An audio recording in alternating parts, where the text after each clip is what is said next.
Wala na, umalis kami ng PEI. Ito ang proof, parang passport, ano? May stamp yung passport mo kaya ka nakalabas. Ito naman, na-stamp pa ng wallet ko ng $50.25. So yes, so thank you PEI. I mean, with all honesty, salamat PEI kasi maganda. It gave us another window to look at.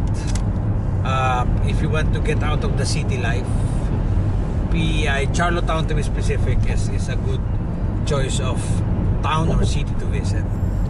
See you sa New Brunswick. Kakainin ko to yung resibo.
We've been waiting for this breakfast kasi for this quick trip hindi kami nag-take ng breakfast dun sa Halifax.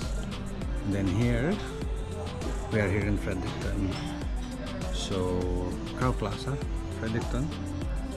And we thought let's enjoy the breakfast bago tayo umuwi, bago tayo tapusin itong ating impromptu trip to the Atlantic.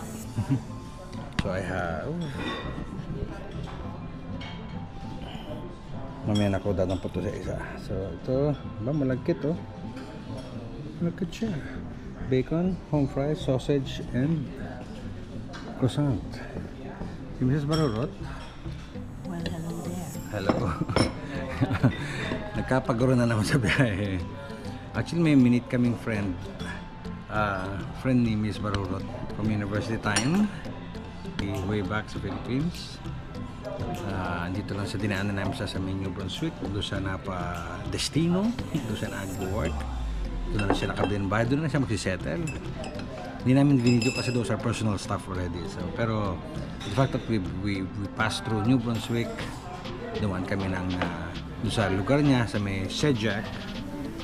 Kaya hindi kami nakakuha ng video sa Moncton kasi gabi na, napasarap ang kwentuhan kagabi habang kumakain. If you know our Facebook, then you will see it there. Pero apart from that, dito na kami sa Fredericton. Dumating kami dito kagabi around 11:30. Kasi nga napasarap ang kwentuhan sa may Moncton Shedjack area. Go ahead, Dira. Don't for me. And then naka-check-in talaga kami dito. Booking lang, booking.com. By the way, very very reliable somehow. Ang hindi naging reliable kagad sa amin is yung aming card. Nagkapatong-patong siguro. Nalito. Pero it's been sorted out kaya sobrang pagod. Dire-diretso kami ng tulog. Higa, tulog. Then ngayon, almost tanghaliin kami. We have 1 hour to get the breakfast buffet here in Crowne Plaza. So, here we are. Right? Kaya si Miss Barurot, yan ang kanya kinuha. We have our own coffee. Sa kanya, coffee with milk. Sugars on the side. I took a juice first. Mamaya na ako magka-coffee. And then siya, pangmayaman. Cereal? Cereal ba? Oo, no, walang cereal sa ano, no? Oh, yan, cereals. Tapos meron siyang bread. Ano yung wheat bread, no? Tapos ganyan, scrambled egg. Yan ang kanyang fetish. Wow, fetish. Lagi niyang pinipili yan, scrambled egg. Margarine mo? Okay. Margarine daw yun. Yan, margarine. Ano yan? Strawberry? Yogurt. Strawberry yogurt. May mustard ka para sa sausage and bacon. Ako mostly oil. Kasi mag-drive ulit ako ngayon. So kailangan Meron sa mga side up? wala akong nakita sunny side up. So walang sunny side up. So one night lang kami dito kasi we're on our way back home. Pag after nito, we'll just roam around Fredericton. Fredericton, by the way, is the capital of New Brunswick, hindi Moncton. And then, yeah, we'll roam around. Maganda ang weather. And the location from Plaza is very beautiful. It's right beside the St. John River. Hindi ko lang kung kita yun sa camera. And then, yeah. Pakita namin sa'yo kung paano namin nauubusin to or pag wala nang laman yung plato. Gutom na. Talk to you later. Busog-lusog. Doon tayo sa harap. Yan, dito yung breakfast ng Crowne Plaza. So, we had a good breakfast. Very, very good breakfast.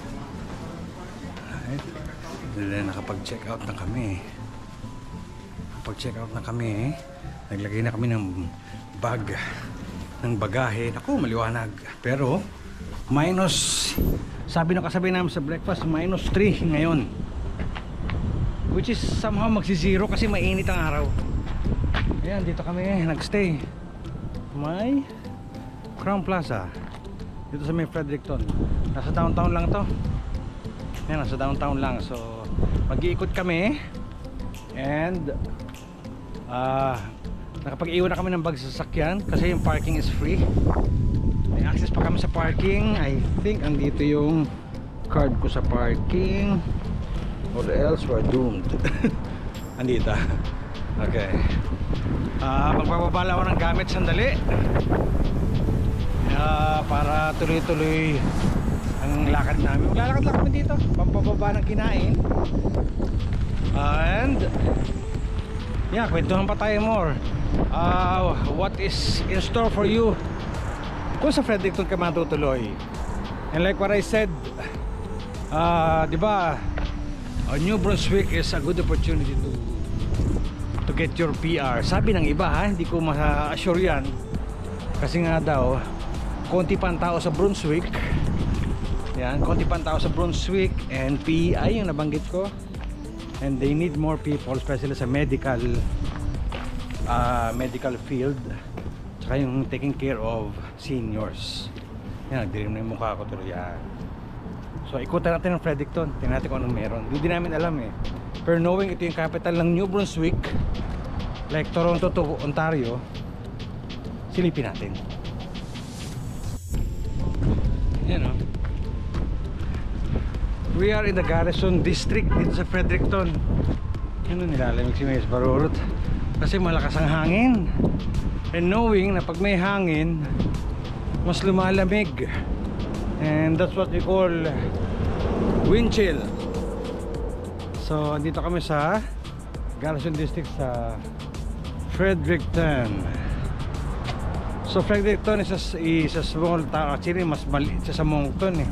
I think when you look at Google Earth, mas maliit siya sa Moncton.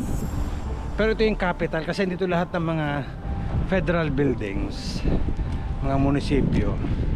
And ito yung capital mismo ng New Brunswick. And you can see that ito yung historic garrison district. Ito yung mga lumang building talaga nila.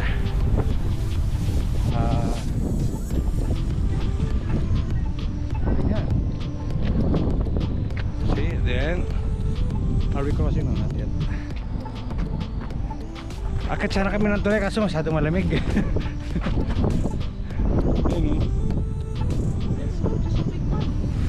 Ayun, dito na lang tayo sa gitna. Oh, may college, New Brunswick College. So ito yung Fredericton branch. Nabanggit ito ng friend namin kagabi. Kasi yung anak daw niya dito sa Moncton nag-aaral. So yan, ito yung obviously yan yung mga lumang building na dito. Parang hockey building to, historical hockey. Puro hockey yung nasa ano eh. Ayan oh. Ay. Parang wala naman dito. Ayan tiro. Ayan, garrison nga oh. Ayan oh, parang may yung mga lumang building dati. Ang garrison I think is ano eh, imbakan ng mga armas. Correct me if I'm wrong. Yun ang tanda ko. Mga imbakan ng mga armas. Kaya may ganyan oh, may hindi ko na kung ano tawag doon sa ganung pinto. Na tayo? Kasi puro flag na nga ng ano. Yan, tas brick. Siyempre ano yan, ang tawag doon hindi staple eh, yung common na dito sa North America ang brick dahil sa kanyang thermal performance pag heavy winter. Tapos nire-renovate nila yung loob gaya ng ginagawa nila sa Halifax. I think ganun din ginagawa nila sa PEI. Maganda in the whole of Canada kapag may historic building, ganun ang ginagawa nila. Renovate ang loob, may maintainer, i-keep nila yung labas. Yan, gaya ng mga yan. Ayan o, New Brunswick Community College o College of Craft and Design. Tapos andun sa kabila yung mga modern building. Hospital yun, Scotia Bank yun in downtown. Oh, school days. Maganda rito, the Fredericton is lying right beside St. John's River. Kasi meron ditong St. John, New Brunswick. Iba pa yung St. John na capital naman ng Newfoundland and Labrador, na lagi ko sinasabi almost completely isolated kagaya ng PEI, pero yun kasi mas malaki. Almost completely isolated from the mainland, na kumpara sa PEI na may tulay, ang Newfoundland and Labrador naman is through ferry lang at saka airplane. By air and by sea lang ang access. May mga namit ako dati, may mga binibisita sila sa Newfoundland and Labrador. Yun nga, magpo-flight pa sila. Justice, New Brunswick. New Brunswick. Yan, so Newfoundland, and yun, napansin nyo medyo wobbly yung camera kasi tatanggal ako ng gloves para ma-access ko yung GoPro, pero after that kailangan ko mag gloves ulit kasi malamig. minus 3, minus 5.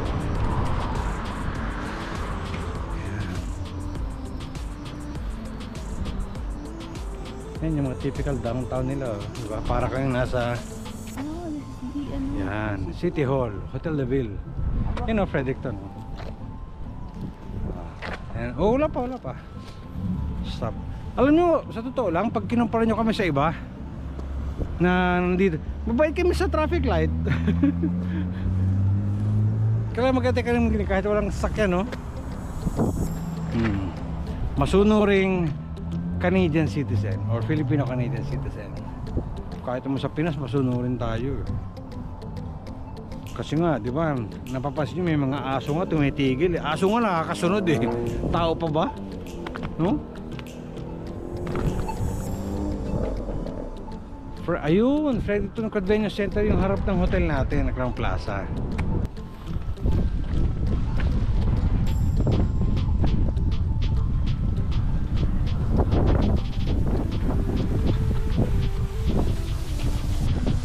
Ito yung City Hall ng Fredericton.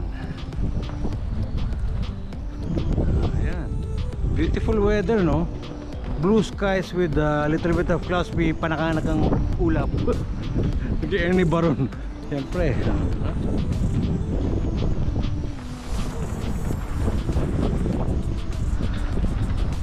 Ayan. Ito ang kanilang City Hall. So yun, Fredericton, maybe a good option for you to basically migrate and settle. New Brunswick is a very quiet province. Yun lang, siyempre yung employment, we were told, is limited. So it's either, siguro magandang option dito, mag-business kayo. Small stores like those, pwede kayo mag-business kung meron kayong puhunan. Kung mag-employee kayo, yan, medyo a little bit challenging yung part na yun. Pero ang catch doon is we were told na madali or siguro a little bit challenging, pero definitely mas madali kaya sa Ontario mag-apply ng PR. So Brunswick and PEI.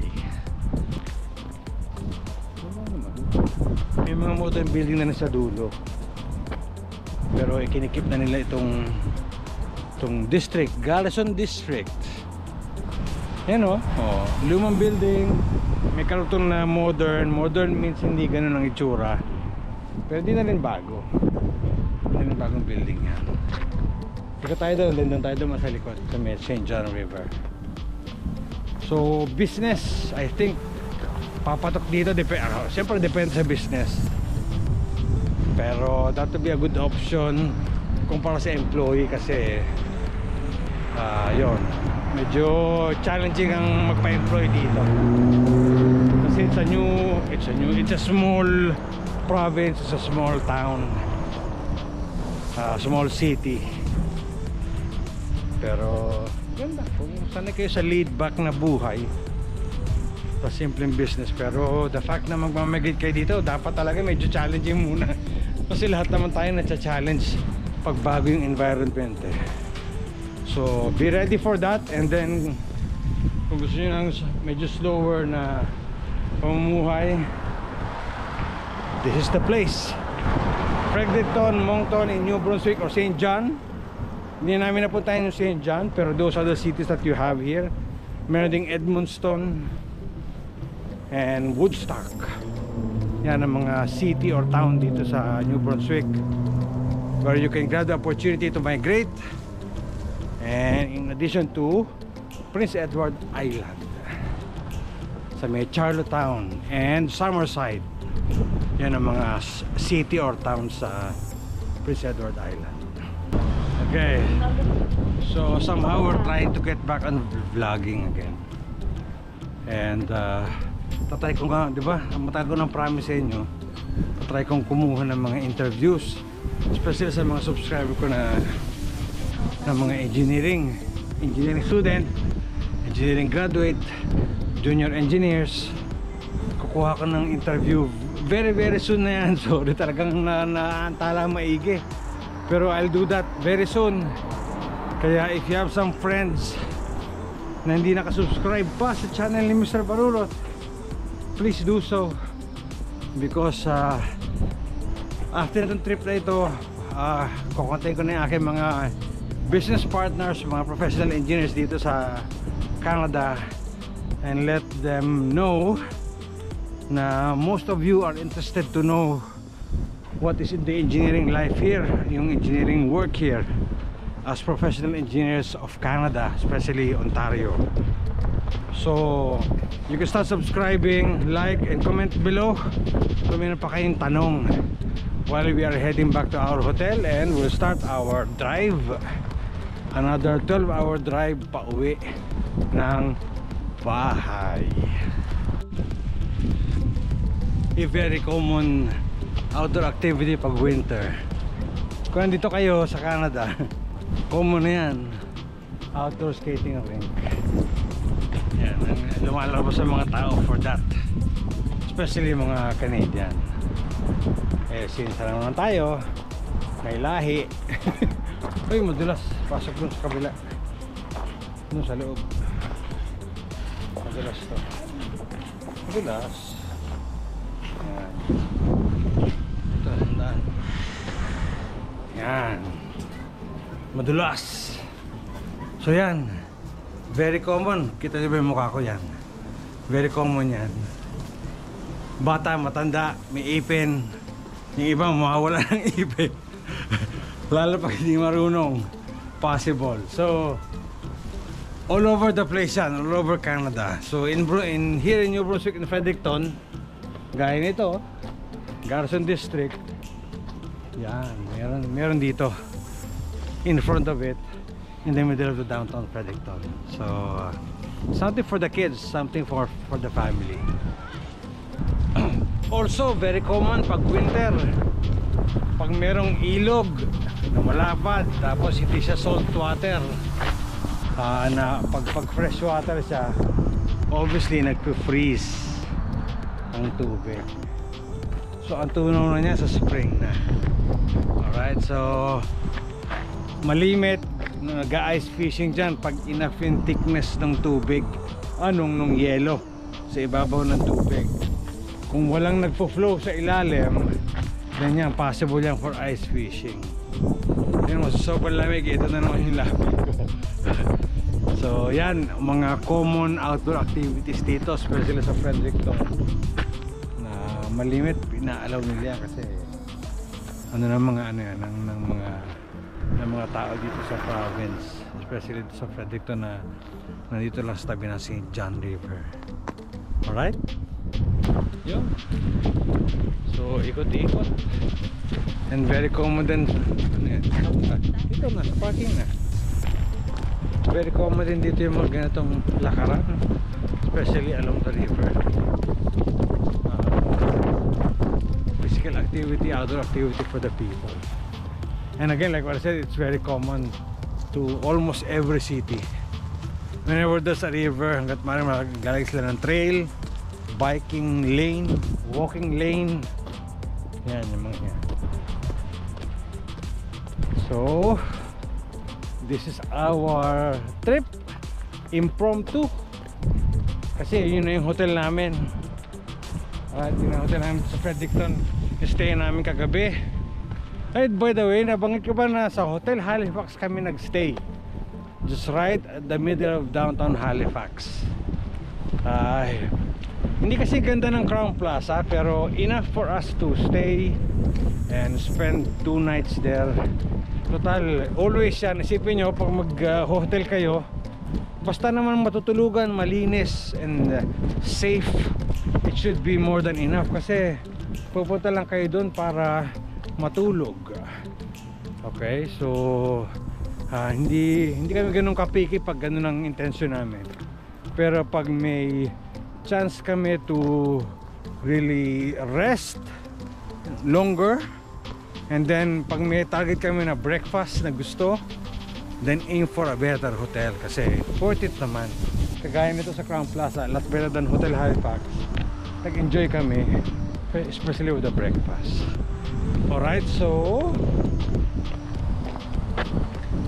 sakay na tayo sa sakyan, and then we'll start driving back home. We're going home.